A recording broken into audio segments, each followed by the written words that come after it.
Bonjour. Aujourd'hui, je vais vous proposer des extraits d'un très beau livre de Charlotte Jokobeck, une maître zen américaine disparue il y a pas loin de 25 ans, euh, qui a eu un parcours assez étonnant puisqu'elle était musicienne accomplie, professeure de musique, mère de famille, 4 enfants, et suite à un divorce, elle a dû élever seule ses enfants. Et elle a dû renoncer à la musique, prendre un emploi administratif dans une fac, etc. Et à la quarantaine, sans doute exténuée par la vie qu'elle menait, elle s'est mise à la pratique du zen. Et visiblement, elle a très très vite intégré l'essence même du zen, à savoir la non-dualité, retrouver sa véritable nature. Elle avait 2 maîtres et le premier lui a demandé d'enseigner. Voilà. Donc c'est dans ce très beau livre Vivre zen pardon, aux éditions Pocket. J'ignore s'il est épuisé ou non, parce qu'il est déjà assez ancien. Mais on doit pouvoir trouver, en tout cas en anglais pour ceux qui parlent l'anglais.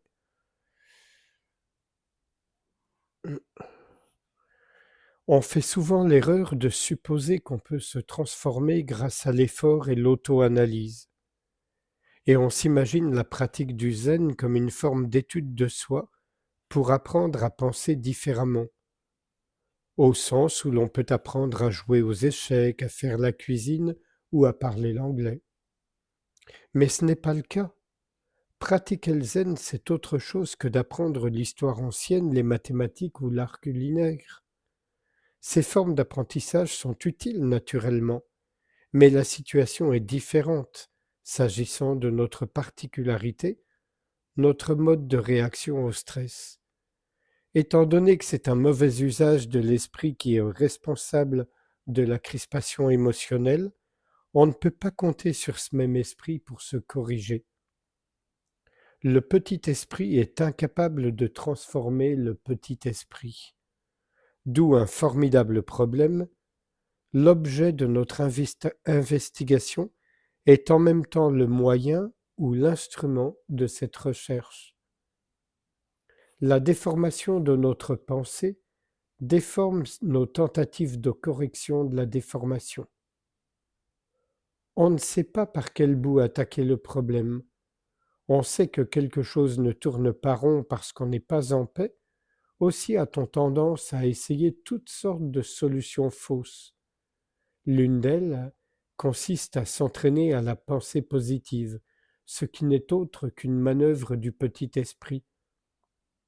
Trop occupé à se programmer pour pratiquer la pensée positive, on n'en sait pas plus long sur soi-même et les difficultés continuent. Il n'y a qu'un seul moyen de sortir du cercle vicieux et de se voir clairement, prendre un peu de recul par rapport au petit esprit et l'observer. Ce qui observe n'est pas la pensée, car l'observateur peut voir la pensée. Il faut observer l'esprit et remarquer ce qu'il fait, noter comment il s'y prend pour produire ces chaînes de pensées égocentriques qui génèrent la tension dans le corps. Ce n'est pas très compliqué de prendre du recul, mais on n'en a pas l'habitude.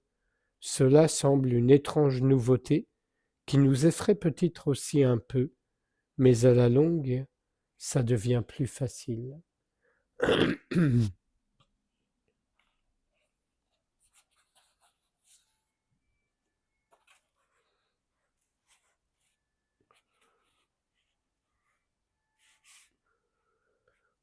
On peut encore présenter la chose autrement.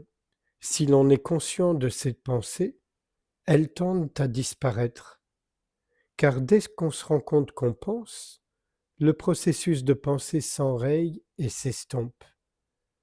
Une pensée n'est autre qu'une petite saute d'énergie, mais on y ajoute toutes ces idées conditionnées et on tente de s'y cramponner. Cependant, quand on observe ces pensées avec une attention impersonnelle, elles disparaissent. Mais quand on regarde une personne, est-ce qu'elle disparaît? Non, elle est toujours là. et c'est toute la différence entre la réalité et la vision illusoire qu'on en a lorsqu'on vit dans ses pensées. Le réel reste là quand on l'observe, l'illusion s'évanouit. Notre vision personnelle de la vie disparaît purement et simplement. Ce qu'il nous faut, c'est une vie réelle, ce qui est autre chose qu'une vie vertueuse.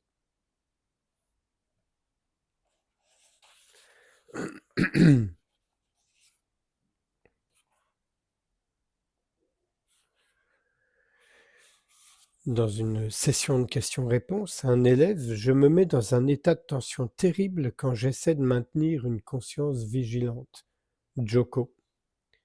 C'est une pensée que de se dire qu'on essaie de maintenir une conscience vigilante.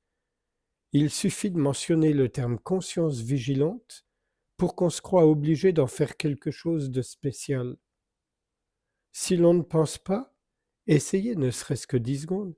Le corps se détend, on voit et on entend tout ce qui se passe autour de soi. Dès l'instant où l'on cesse de penser, on est conscient.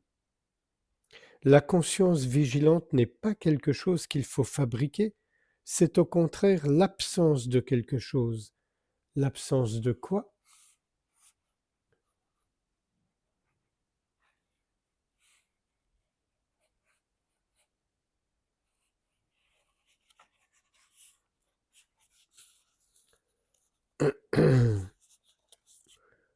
Un dernier extrait, j'arrêterai là. Il y a une vieille histoire zen qui raconte qu'un disciple a demandé un jour à Maître Issou: S'il vous plaît, écrivez-moi une maxime de grande sagesse. Maître Issou a pris son pinceau et a tracé le caractère signifiant attention. Le disciple s'est étonné. C'est tout?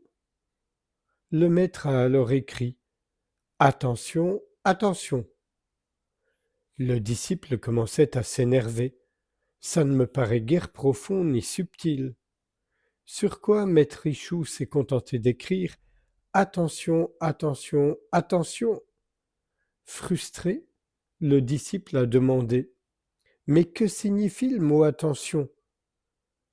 À quoi le maître a répondu: Attention veut dire attention.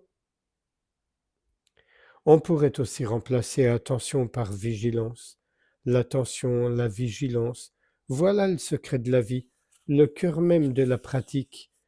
Mais comme le disciple de l'histoire, on est déçu par un tel enseignement. On le trouve trop sec, inintéressant.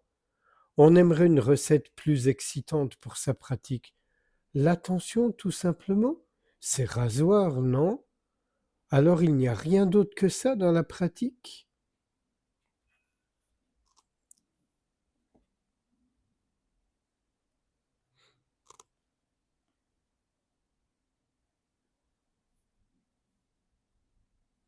Quand on apprend à être attentif et qu'on trouve ça rasoir, un moment vient où c'est absolument plus rasoir, c'est fascinant, passionnant, on est dans un esprit de découverte et plus rien n'est banal, plus rien n'est triste, plus rien n'est sombre, plus rien n'est problématique. Et pourtant, on n'arrête pas de se heurter à l'ennui, à la difficulté, aux problèmes. Donc, qu'est-ce que c'est que cette attention qui, non, ne balaye pas tout ça, mais le transcende d'une certaine manière, éclaire tout à fait autrement notre vécu? Sans réfléchir à ce qui vient d'être lu et dit, je vous invite à passer un moment en silence avec moi, sans rien faire, juste être ouverture.